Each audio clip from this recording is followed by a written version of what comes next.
Welcome to Beers and Banter. This is a hobby homies. This is a hobby homies podcast where myself, Fox, and my friend Shane Sup? talk about all things that could be hobby related. Usually they are, but it can. We just kind of drink a few beverages and see where our smooth brains take us. Takes us on a wonderful journey sometimes. Sometimes a journey down dark rabbit holes. Sometimes it's a bad trip. Yeah.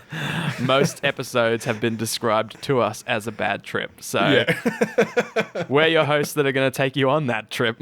Now we can't have a Beers and Banter without talking about the beverages we are partaking in. So Shane. Absolutely. What do you got there in front of you? What's your poison right now? What have I got in front of me? I have got one of the 2 remaining cans out of my 6-pack from the Bridge Road Brewers, which I picked up in Beechworth the other week. This one is an outsider lager. Oh, a lager. Fitting because I was an outsider when I bought it. So, yeah. But also deeply ironic because you're no longer allowed outsider. This can's mocking me, I believe. I think so, dude. If I were you, I wouldn't take that. I'd drink the shit out of that can. Oh, I am. Don't worry, I am. How would you describe it to a simpleton like myself? Okay, wow. First mouthful, nothing really noteworthy. Like, it just tastes like a beer. Like, this is the dictionary definition of what a beer tastes like. It tastes like not even a dry. Like, it just tastes like a draft. Interesting. Not even a lager. A Carlton draft. Oh God. Which I believe is a lager, I think. Yeah. But yeah, it's nice. It's drinkable. It's just not much to write home about, really, which is actually kind of disappointing because the rest of these cans were brilliant. Like, everything was different. There is one more in there which is like a sour melon, which I'm not sure about. I got to try it because I'll try everything once. Wink, wink, nudge, nudge. But no winks needed, dude. That was very on the nose. Of course. Okay. Yeah. All right. Well, I'm scared for it, but be brutal. Score the bish. Out of 5. 2.5. What'd you say? 2.5. I thought you said 4.5. I was like, what? I mean, you do like a draft. 2.5. Like a draft. Okay. Yeah. Cutting draft shit. Yeah, I agree. So 2.5, which sounds like a garbage score, but it's only a little. It's average. That's what you're saying. Yeah, it's perfectly exactly average. 50-50.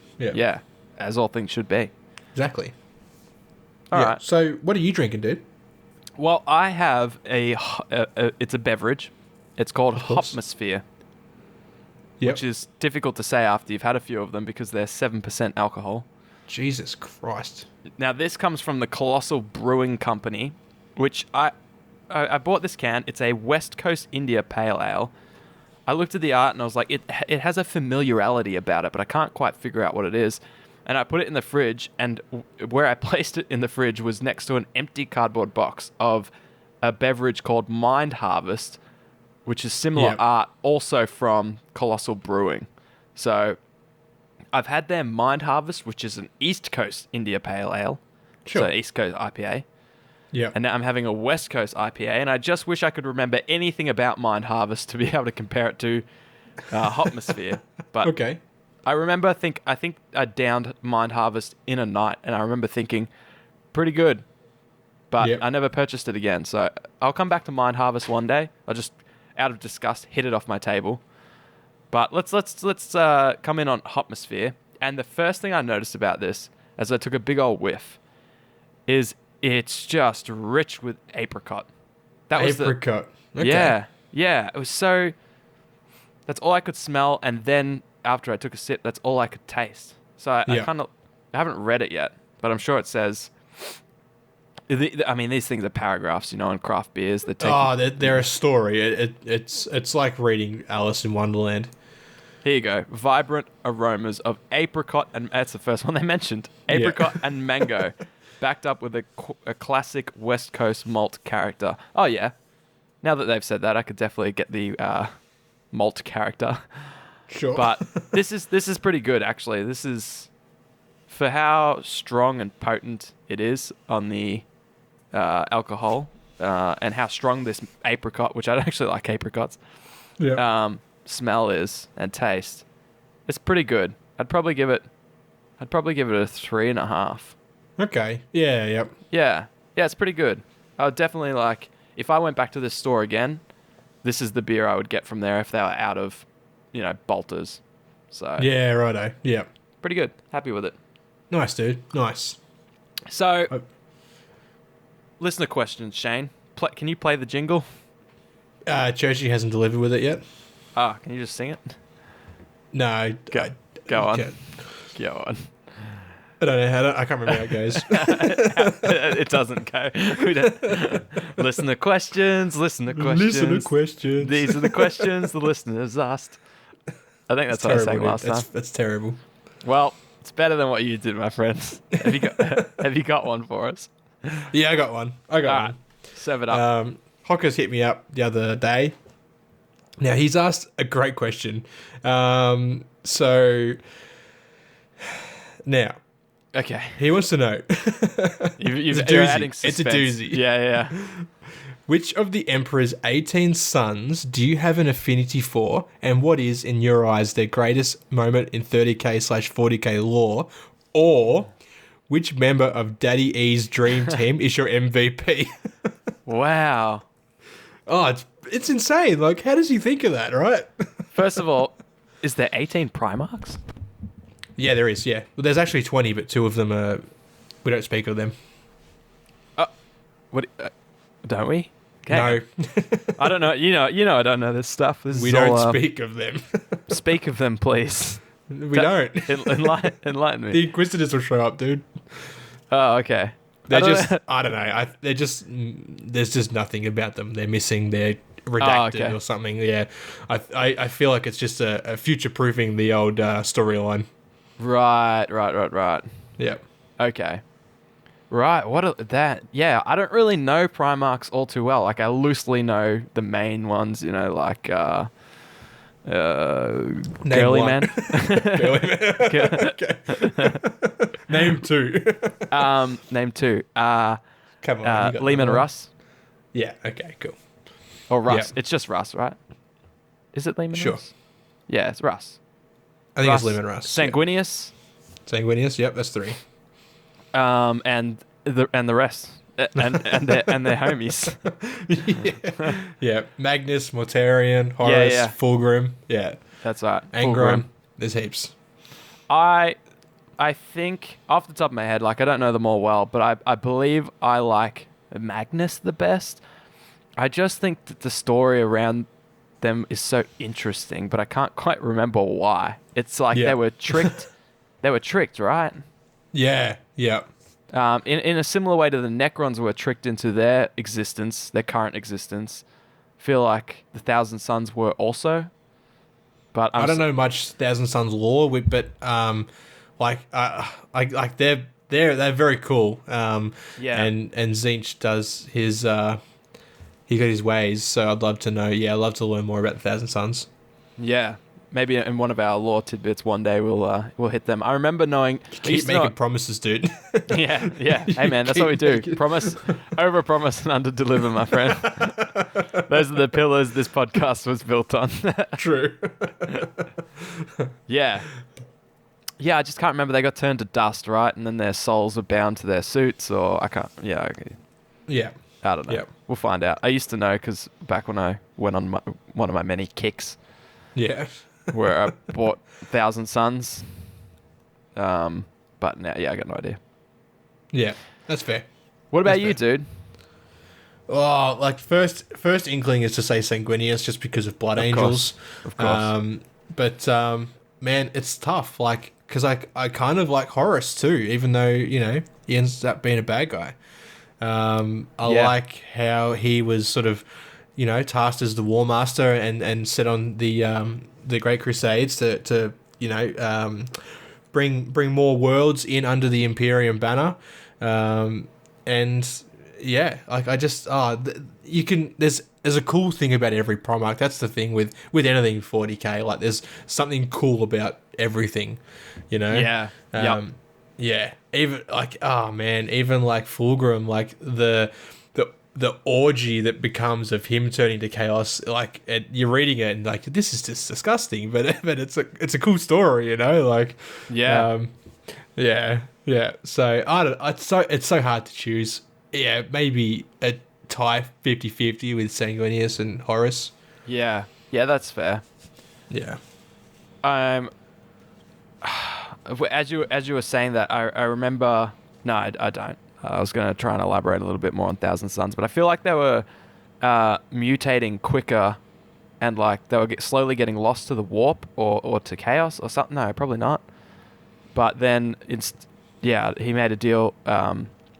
Magnus made a deal with Sinch that was basically like, I guess in a similar fashion where Sinch was like, hey, I can stop their mutations. And he was like, yeah, man, that sounds good. And then it's like, papa, they're dust now. Now they're dust, yeah. That's probably completely wrong. And people are just absolutely yelling at me. Final's turning over in his dinosaur grave. But let us know. Jump in the Discord once again. Tell us how wrong we are. That's how we get most of our listeners coming in there full of rage. Telling us how dumb we are. It's been a minute. Yeah, it's literally been 1 minute.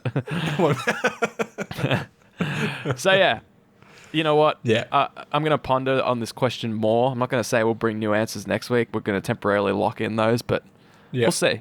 Yeah. I'm starting to dabble a little bit more in the Imperium side of things. It's always been my least favorite part of the 40K universe. You're like, they're just humans. It's boring. Yeah, too mainstream for me. Too mainstream, yeah. I'm a little hipster that has all the Xenos armies. Yeah. And now I'm trying to finish it off with orcs. But yeah, I think I remember watching a video once on like exactly what makes up a Space Marine. I was just like, this sounds retarded. They got like 17 stomach. They're like cows. They got like 1 billion different hearts and they could spew acid and stuff like that. It's dumb. So that was a turn off for me. But yeah, I'm starting to come around. So Oliver has the next question. What care routines do we use to get our hair so luscious? Well, I'm glad you asked, Oliver, because you already know about my moisturizing routine and my other care routines. smoothmyballs.com/hobbyhomings.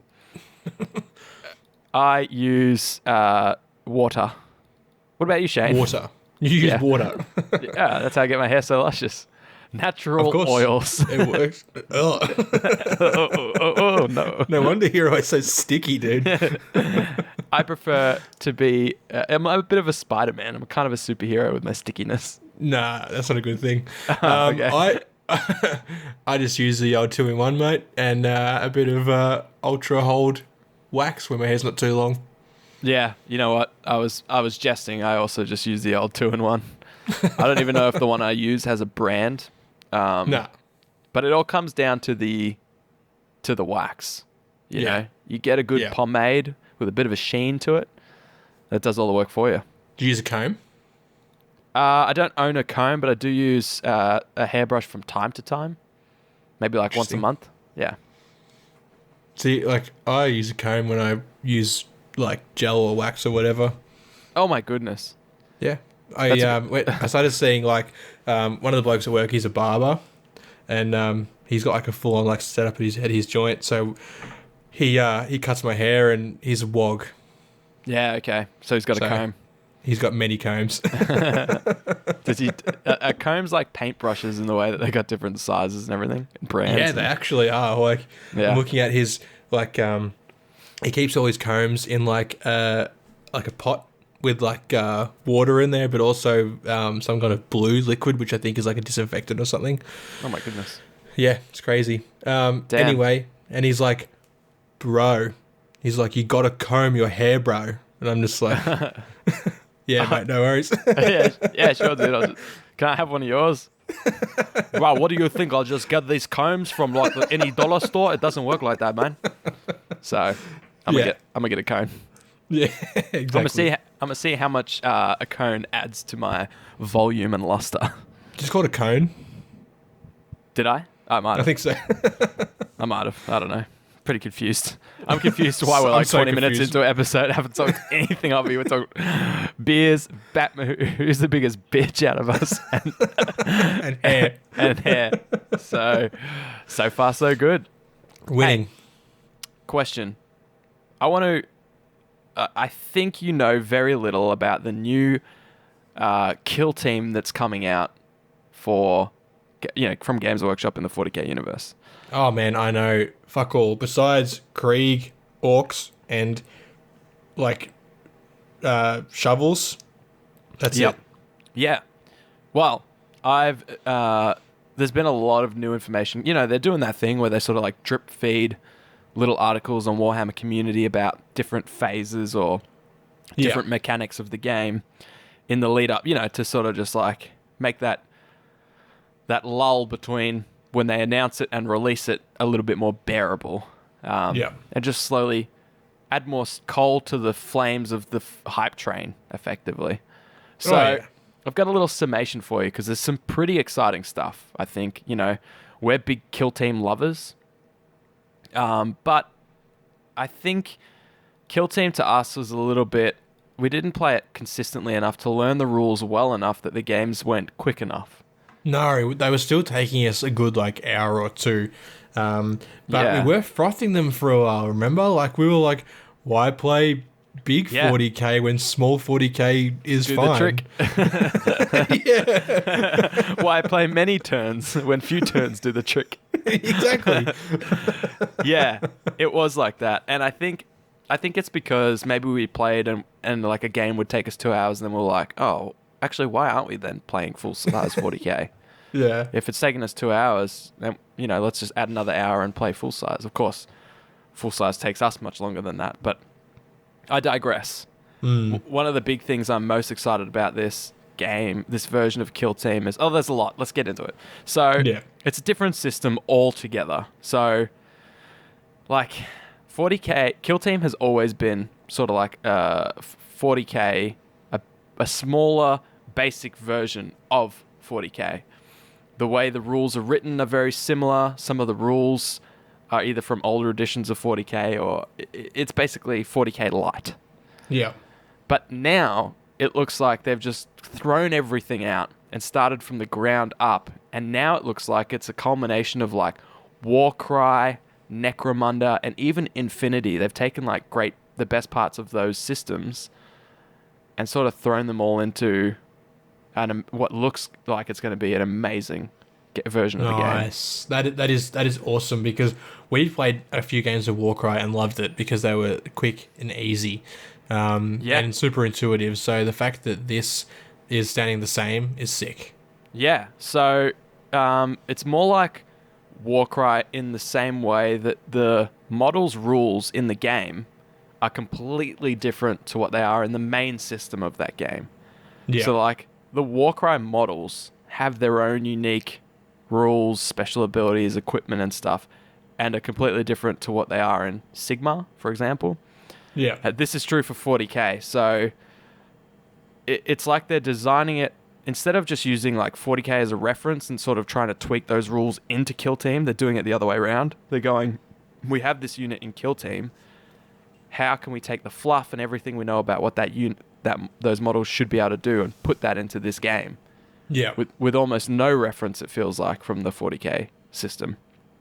Which I expect means there's going to be more fluff around the armies, which is exciting for someone who has Kroot. And Kroot is a kill team in this new edition, so yeah, I'm excited to see what that looks like. But some of the cool mechanics they've talked about are alternate activations. So whereas that kind of existed already in Kill Team, it was like you move all your models, I move all mine, and then we start alternating, which was kind of a weird hybrid system, but there's no more balanced way to do things than pure alternate activations. So I'm excited they're bringing that in. I don't understand why they would have the movement phase be, not alternating. Why start after the movement phase? That doesn't make sense to me. So, because I'm pretty sure we played a couple of times where we alternated everything. Yeah, we did, accidentally. Yeah, we didn't understand the rules. That was just the most intuitive way to do it. Yeah, we were I'm sure we read somewhere alternating and we're like, sick, let's just alternate everything. And Yeah. So It shows how well we read rules. Yeah, and I wonder if that's when Kill Team, because Kill Team did have a very distinctive death for us. Like we were repping it for ages, and then it was just like, boom, not again. oh yeah, it was just gone, wasn't it? Yeah, so I wonder if that was it. I wonder if it was like we were doing alternates, and then we were like getting confused because how clunky the rules were. It's like, all right, no. Everyone moves, then you do alternate. Yeah, anyways, I don't know. Can't quite put a finger on it, Yeah. but it's definitely coming back. So you got alternate activations, rangeless guns. So a lot of guns just flat out don't have a range on them because you're fighting in small quarters, and it's assumed that this particular gun can shoot further than the edge of the table, so it can hit. If you can see it, you can shoot it. Well, that makes sense. Yeah, I love that. Obviously, things like pistols and maybe shotguns and stuff like that will have ranges. Yeah. But for the guns where they don't need them because it's arbitrary, then Yeah. they don't have it. You've also got crits, which is a great mechanic that was in Warcry and makes it super exciting. Yeah. And crits are like the thing that just swings the tide and makes it so suspenseful because you set things up thinking you can sort of expect how things are going to play out, and then your opponent gets a crit and it just flips the game on its head. Ooh, yeah. Not to the point where it's broken, but to the point where it's exciting again because you're like, oh, now I have to completely recalculate what I thought was going to happen. So I love the implementation of crits. But there's also critical defenses, which is nice. So it's like if I roll a crit on you, I could be getting some of these wrong, but this is just like me spamming through all these articles. Yeah. If I get a crit on you, you can defend it with a crit defense, or you can use 2 normal defensive saves to cancel out my crit. Okay. Yep. So that's cool, because you imagine like when guns are flying, maybe I hit you with a normal and a crit, and you get 2 saves. Obviously, you use those 2 saves to cancel my crit, but then you take the normal. So it's really interesting. Yeah, that is very cool. That whole like crit thing kind of makes me think of like Underworlds, like very, very quickly. Like, Yep. It's like, you know, the only way to block a crit is with another crit. I mean, this is with 2 normals, but you know, it's that sort of mechanic, which I like. Yeah, definitely. Yeah. Yeah. And that's definitely probably where they took that part of it. You know, and that's what's great. It looks like they've started and gone, we want to make a skirmish game. We want Kill Team to be the universe we do it. Let's build it from the ground up, taking all the good mechanics from all these well-established things and putting them into our game. So instead of being known for being the 40k skirmish game, we become known as the skirmish game that happens to also be set in the 40, like, you know, standing on the merits of its own mechanics and rules first. Not needing the 40k to carry the flag. Yeah, exactly. Yeah. Which is, it seems like what they're doing, because the rules and stuff that they've chosen to implement into this system is, first of all, pretty crazy for Games Workshop to do this big of a flip on such a well-established system.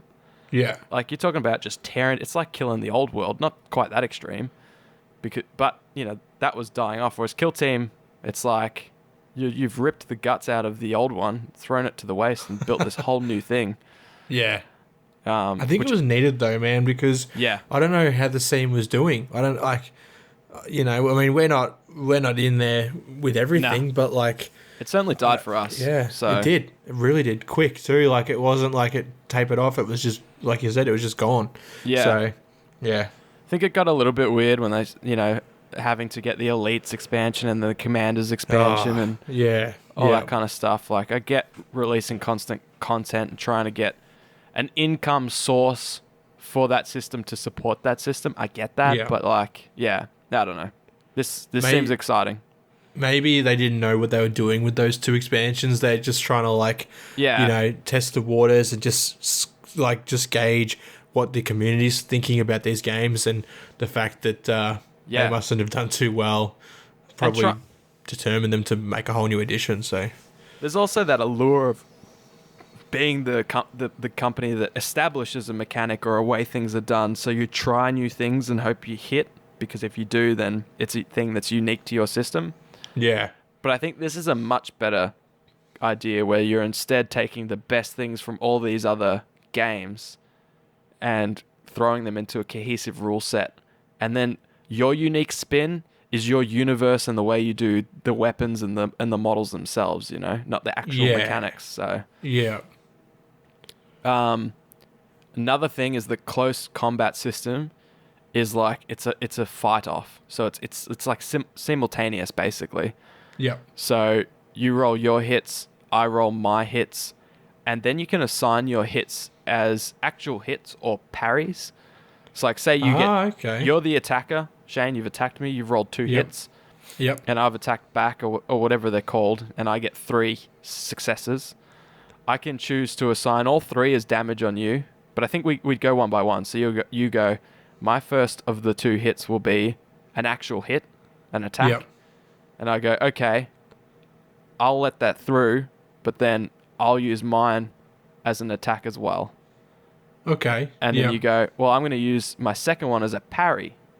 And then I'll go, well, I'll use my last 2 as hits. You know, so you get the option of how you want to use these successful hits to either block or just take the damage and fight through. But in close combat, there's no saves. Yeah. Which is great. Like, no armor saves. The things just go through. Yeah. But, yeah, being able to parry, that negates the need for a save. Yeah, exactly. You get the choice, assuming you roll the dice needed. Yeah. So, nice. I like that. That sounds cool. Yeah. I think close combat's going to be brutal. Oh, Just yeah. absolutely it's kind brutal. of, like, exciting. Like, I always play shooty armies. I don't really play combat armies, but I kind of like the sound of that. So I might work on one.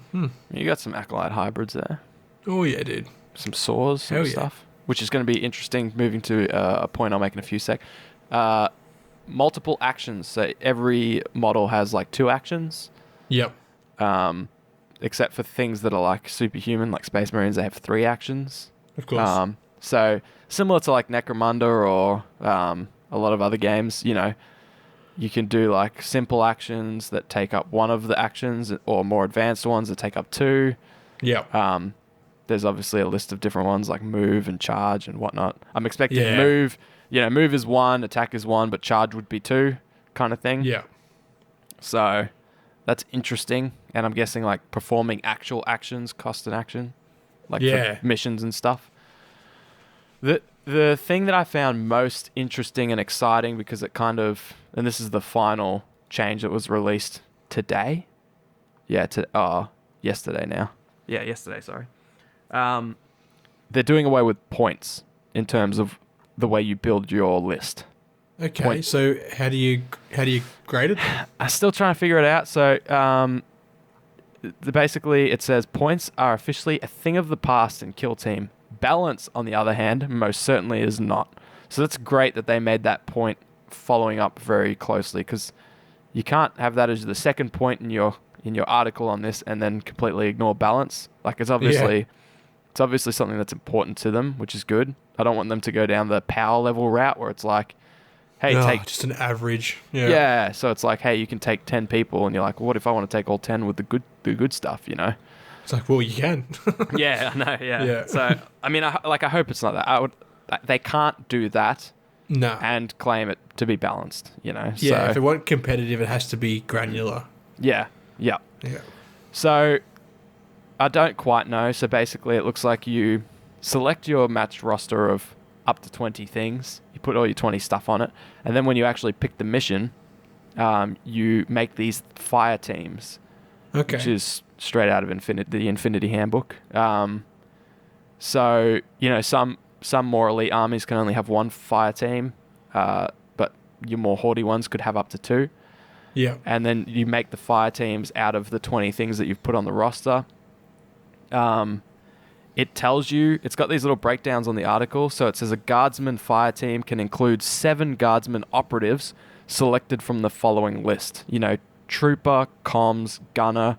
The gunner can be equipped with X, Y, Z, you know? Yeah. So it kind of says 7 models fitted out like this is balanced against maybe my crew that can have up to 10 dudes fitted out like this. So there's some level of balance within the selections that you can make. Yeah. And we've just, at this point, got to trust that they've done it well. So you basically have these little paragraphs that tell you how to build these fire teams, which is great because, in terms of like you building a list, you have to think about points. You just go, okay, it includes 7 guardsmen. It's not can or may. It does include 7. Yeah. And I can select any 7 from the following list. Cool. Well, these 3 will be gunners with bayonets and snipers. This one's melter. This one's star. Okay, that fire team's done. Right. I'm not sure how I feel about this. I'm intrigued to see it in action, obviously, and learn more about it. But I don't know. Just from what you've told me now, I don't see how it works really. Yeah. Without having points. But totally, yeah. And I kind of understand that as well.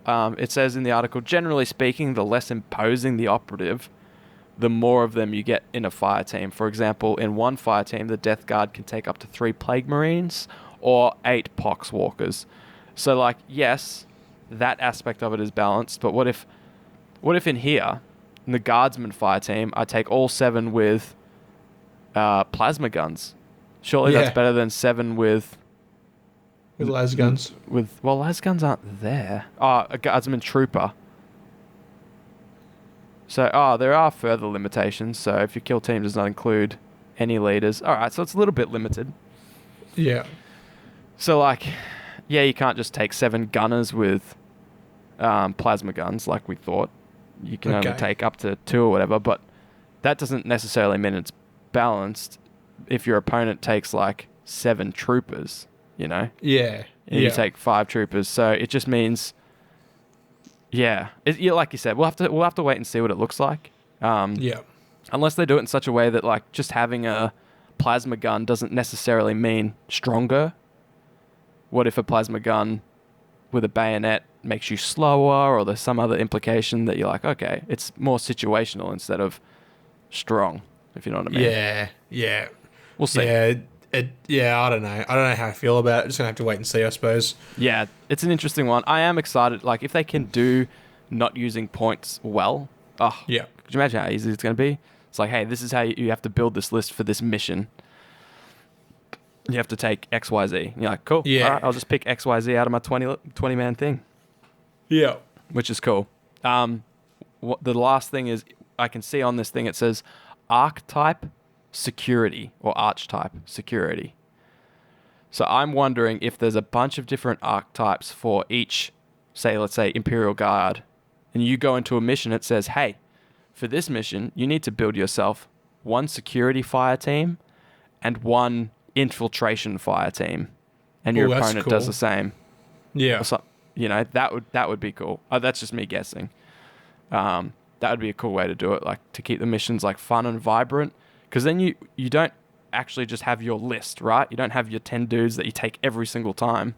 No. You have 20 that, depending on the mission, sometimes you can't take old mate Choppy, who's been on 2 missions. He has to sit on the sidelines for this one, and you have to bleed in some new troopers. I kind of like that, being forced to change your roster based on it's more thematical, right?